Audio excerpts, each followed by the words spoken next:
একটি রাজনৈতিক দল হিসাবে বিএনপি মনে করে আল্লাহর উপরে পূর্ণ আস্থা ও বিশ্বাস এবং মহানবীর শান এবং মান সমুন্নত রেখে ইসলাম নিয়ে গবেষণায় নিঃসন্দেহে কোনো বাধা নেই। তবে ধর্মীয় ইস্যু নিয়ে বিরোধ কিংবা ভিন্ন মত অথবা হীন দলীয় রাজনৈতিক স্বার্থে ধর্মীয় বিধানের উদ্দেশ্যমূলক ব্যাখ্যা কখনো কখনো সমাজে অস্থিরতা সৃষ্টির কারণ হয়ে ওঠে। সম্মানিত উপস্থিতিবৃন্দ, এক্ষেত্রে ইসলামী মূল্যবোধে বিশ্বাসী একটি রাজনৈতিক দল হিসাবে বিএনপি মনে করে ইসলামের বিধিবিধান নিয়ে মতবিরোধ বা ভিন্নমত যাতে রাষ্ট্র এবং সমাজে ফিতনা সৃষ্টি কিংবা বিশ্বাসী সাধারণ মুসলমানদের মধ্যে অনৈক্যের সৃষ্টির কারণ না হয় এই বিষয়ে নিশ্চিত করতে নেতৃস্থানীয় ওলেমা মাশায়েখ ইমাম খতিবগণ যোগ্য উল্লেখযোগ্য ভূমিকা রাখতে পারেন। বিএনপি কখনোই ইসলামের মূলনীতি কিংবা মৌলিক বিশ্বাসের সঙ্গে আপোষ করেনি, ইনশাল্লাহ ভবিষ্যতেও করবে না। বাংলাদেশের স্বাধীনতার ঘোষক বিএনপির প্রতিষ্ঠাতা শহীদ রাষ্ট্রপতি জিয়াউর রহমান রাষ্ট্র পরিচালনার দায়িত্ব পাবার পর সংবিধানে বিসমিল্লাহির রহমানির রহিম অন্তর্ভুক্ত করেছিলেন।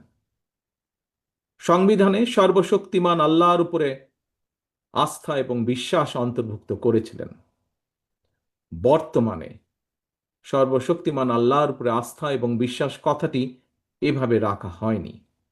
কেন এভাবে রাখা হয়নি? সম্মানিত উপস্থিতিবৃন্দ, এই প্রশ্নটি আজ আমি আপনাদের সামনে রেখে গেলাম। সম্মানিত আলেম ওলেমা মাশায়েখ বৃন্দ, বিএনপি বরাবরই ইসলাম এবং মুসলমানদের স্বার্থ বিরোধী যে কোনো অপতৎপরতার বিরুদ্ধে সোচ্চার। পতিত পরাজিত পলাতক স্বৈরাচার ইসলাম, মুসলমান এবং ইসলামী সংস্কৃতিকে রাষ্ট্র এবং সমাজে নানাভাবে হেয় প্রতিপন্ন করার অপচেষ্টা করেছিল। আপনাদের এখানে যারা আজকে উপস্থিত আছেন, আপনাদের অনেকেরই নিশ্চয়ই মনে আছে পরিষ্কারভাবে 2024 সালে পবিত্র রামাদান মাসে হঠাৎ করেই মুসলমানদের ধর্মীয় সংস্কৃতি ইফতার মাহফিল আয়োজনের উপরে নিষেধাজ্ঞা দেওয়া হয়েছিল। এটি কোনো বিচ্ছিন্ন ঘটনা ছিল না, এটি ছিল বাংলাদেশে ইসলাম বিরোধী, ইসলাম মূল্যবোধ এবং সংস্কৃতির বিরুদ্ধে সুদূর প্রসারী ষড়যন্ত্রের একটি অংশ। সেই সময় বিএনপি এই অপতৎপরতার তীব্র প্রতিবাদ জানিয়েছিল। 2013 সালে রাজধানীর শাপলা চত্বরে হেফাজতে ইসলামের হাজার হাজার নেতাকর্মীর উপর, সমর্থকের উপরে হানাদার বাহিনীর মতন ক্র্যাকডাউন চালানো হয়েছিল। গণহত্যার প্রতিবাদে এবং হেফাজতে ইসলামের সমর্থনে বিএনপি সারা দেশে 2 দিন হরতাল সহ বিভিন্ন কর্মসূচি পালন করেছিল তখন।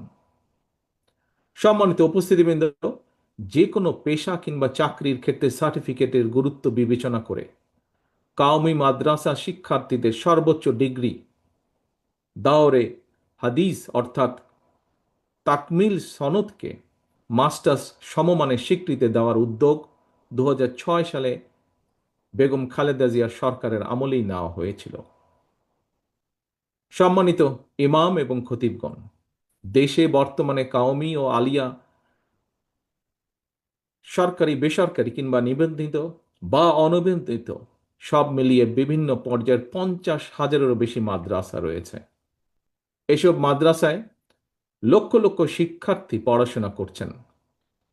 দেশের সরকারি কিংবা বেসরকারি ব্যবস্থাপনায় সারা দেশে সব মিলিয়ে মসজিদের সংখ্যা প্রায় 3.5 লক্ষ বা তারও কিছু বেশি হতে পারে।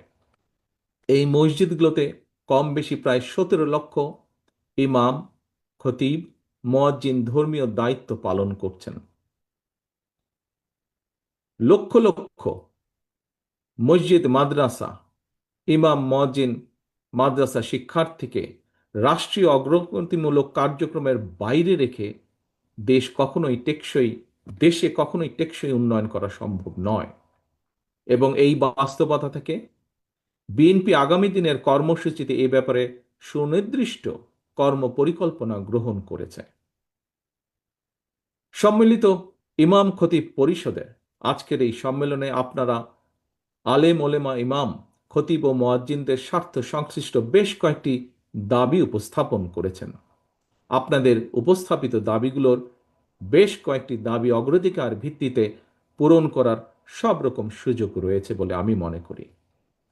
আপনারা ইমাম খতিব মুয়াজ্জিনদের জন্য সার্ভিস রুল প্রণয়নের দাবি জানিয়েছেন।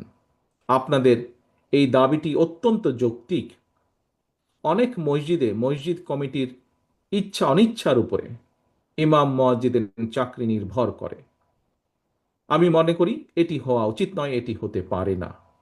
এটিকে আমি ইমাম মুয়াজ্জিনদের বিরুদ্ধে অন্যায্য আচরণ বলে মনে করি। ইনশাল্লাহ আল্লাহর রহমতে বিএনপি রাষ্ট্র পরিচালনার সুযোগ পেলে সার্ভিস রুল প্রণয়নের ব্যাপারে অগ্রাধিকার ভিত্তিতে বাস্তবায়নের উদ্যোগ বিএনপি সরকার গ্রহণ করবে ইনশাল্লাহ। উপস্থাপিত অন্যান্য দাবিগুলো বাস্তবায়নের জন্য কার্যকর উদ্যোগ বিএনপি সরকার ইনশাল্লাহ গ্রহণ করবে। তবে সম্মানিত উপস্থিতিবৃন্দ, প্রতিটি দাবি বাস্তবায়নের ক্ষেত্রে সংশ্লিষ্ট ব্যক্তির যোগ্যতা এবং অভিজ্ঞতা নির্ধারণ করে আপনারা নিজেদের উদ্যোগে এক বা একাধিক কমিটি গঠন করে প্রতিটি দাবির বিপরীতে সুনির্দিষ্ট সুপারিশ তৈরি যাতে করতে পারেন তার জন্য তৈরি করে যদি আমাদেরকে দেন, তার জন্য আপনাদের প্রতি বিনীত আহ্বান জানাই। সম্মানিত ইমাম এবং খতিব সাহেবগণ, বিএনপি বিশ্বাস করে সারা দেশে ইমাম খতিব মুয়াজ্জিনগণ প্রত্যেকেই এক একজন সমাজ সংস্কারকের ভূমিকায় অবতীর্ণ। নানা সীমাবদ্ধতার মধ্যেও আপনারা মানুষের নৈতিক এবং আত্মিক শুদ্ধির জন্য নিজেদের সময় ব্যয় করেছেন বা করছেন। ধর্মীয় মূল্যবোধে উজ্জীবিত একটি নৈতিক সমাজ গঠনের জন্য এটি আপনাদের একটি প্রশংসনীয় অবদান। সুতরাং বিএনপি মনে করে সমাজ সংস্কারকের ভূমিকা পালনকারী ইমাম খতিব মুয়াজ্জিনগণ যারা আর্থিকভাবে পিছিয়ে রয়েছেন তাদেরকে অবশ্যই প্রয়োজনীয় আর্থিক সহায়তা প্রদান রাষ্ট্রের দায়িত্ব।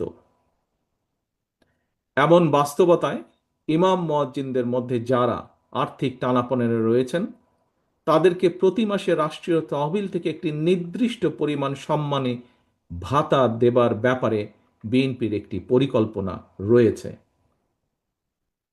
আগামী ফেব্রুয়ারি মাসে অনুষ্ঠিত জাতীয় নির্বাচনে আল্লাহর রহমতে বিএনপি রাষ্ট্র পরিচালনার সুযোগ পেলে ইমাম মুয়াজ্জিনদেরকে সম্মানী ভাতা দেওয়ার পরিকল্পনা পর্যায়ক্রমে ইনশাল্লাহ আমরা বাস্তবায়ন করব। একই সঙ্গে ইমাম মুয়াজ্জিনদেরকে আর্থিকভাবে আরও স্বাবলম্বী করার লক্ষ্যে ইমাম মুয়াজ্জিন কল্যাণ ট্রাস্টকে শক্তিশালী করে আরও বহুমুখী প্রকল্প গ্রহণ করার একটি চিন্তা ভাবনা আমাদের রয়েছে। সম্মানিত ইমাম খতিব পীর মাশায়েখগণ, 1993 সালে বিএনপি সরকারের সময় দেশে প্রথমবারের মতন মসজিদ ভিত্তিক শিশু ও গণশিক্ষা কার্যক্রম প্রকল্প চালু করা হয়েছিল। সেটি এখনো অব্যাহত রয়েছে। এর পাশাপাশি আগামী দিনে দুর্যোগ প্রতিরোধ কার্যক্রম সহ দেশের সকল জেলা উপজেলা এবং স্থানীয় ভিত্তিক উন্নয়নমূলক কার্যক্রমে ইমাম মুয়াজ্জিনদেরকে কিভাবে সম্পৃক্ত করা যায় এই বিষয়টি নিয়েও আমাদের মধ্যে কর্মপরিকল্পনা রয়েছে। কর্মজীবনে যিনি যে পেশায় নিয়োজিত হতে চান কিংবা যেই চাকরি করতে চান এর জন্য প্রয়োজন সততা, সক্ষমতা, যোগ্যতা এবং দক্ষতা। দেশের লক্ষ লক্ষ মসজিদগুলোকে কেন্দ্র করে আরও কী ধরনের উদ্যোগ গ্রহণ করা যায় এ ব্যাপারে আপনাদের কাছ থেকে সুনির্দিষ্ট পরিকল্পনা এবং সুপারিশ আমরা আশা করছি। সম্মানিত ইসলামিক স্কলার্স, ইমাম খতিব এবং ওলেমা মাশায়েখ বৃন্দ, দীর্ঘ ১.৫ দশকের তাবেদারি শাসন শোষণের মাধ্যমে আরও একবার প্রমাণিত হয়েছে ঈমান, ইসলাম এবং দেশের স্বাধীনতা সার্বভৌমত্ব রক্ষা করতে হলে আমাদের ঐক্যের বিকল্প নেই।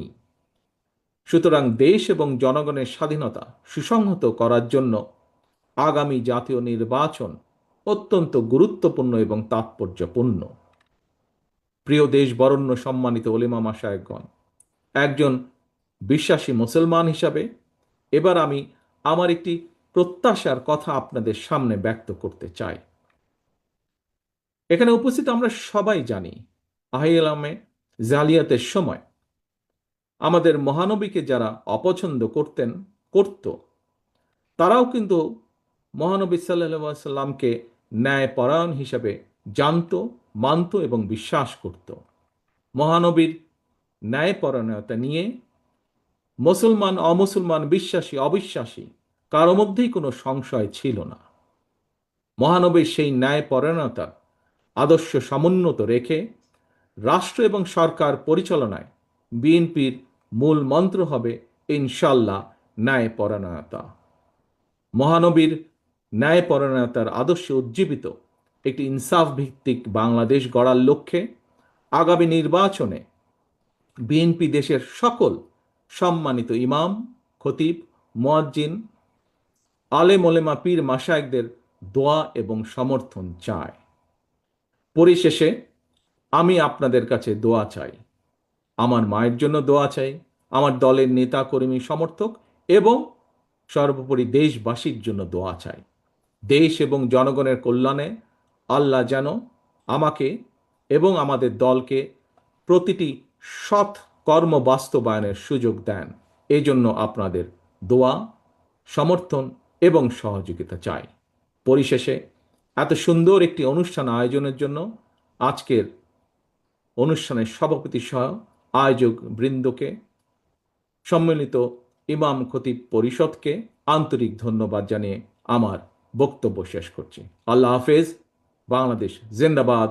বাংলাদেশ জাতীয়তাবাদী দল জিন্দাবাদ। এই তো